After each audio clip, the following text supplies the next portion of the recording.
When I was in school here in the Pontiac School District, everything was a lot different. We didn't have to wear uniforms. In the high schools, there were metal detectors, but when I was in ninth grade, there weren't metal detectors. So there are a lot of different things that have changed as far as the expectations for you guys, as far as the different teachers that you have and what they expect, but also the parents and also the funding that you guys get for the things that you need, books, music, equipment, all that kind of stuff. I was also, when I was in high school, in the band, I was in the choir, I was in theater, and I was, for a moment, in the orchestra. So, I play many instruments. I just want to talk about education as far as how important it is to do good now.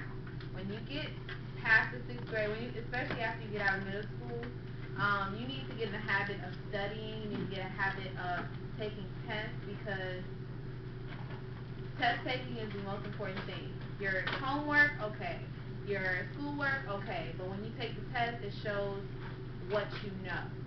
Okay? So when it comes time for 9th grade all the way to 12th grade, they look at all those grades and they say, how much money are we going to give this person to go to college? Are they worthy of our money? Are they worthy of our education? And you want to prove to them that yes, you are.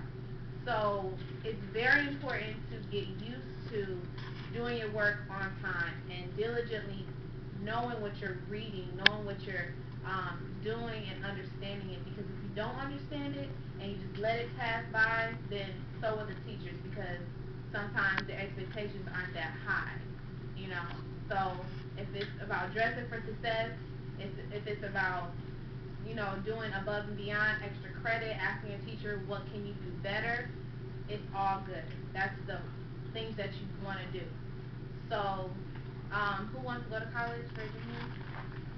And somebody tell me, keep your hand raised if you know what college you want to go to. Oh. Okay. That's still a good number, because right now, statistics show that in this kind of school district, if everybody raised their hands, maybe that corner will go to college. Just that corner.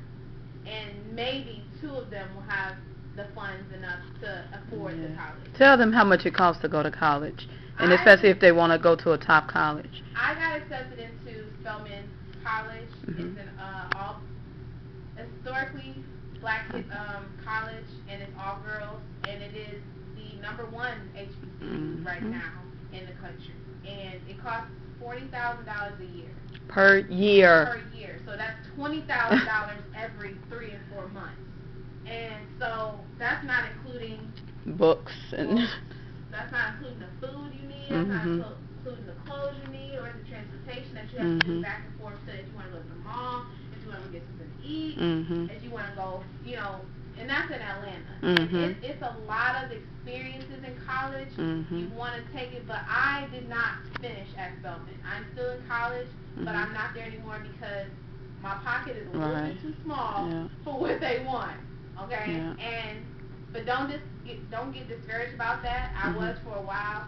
If you don't have the money that they're asking for, it does not mean that you cannot get an education. Right. There are many community colleges. There are state colleges here in Michigan that help out their own. So if you're from Michigan, if you graduated from a Michigan school, they will do as much as they can. I know somebody who didn't have the best grades, but ended up turning it around in college. And they went to college and got a scholarship. Wow. And now they don't have to pay for anything. As long as they stay in school and stay on top of their grades, they don't have to pay for anything. And right now, that person is down in Florida working in Disneyland.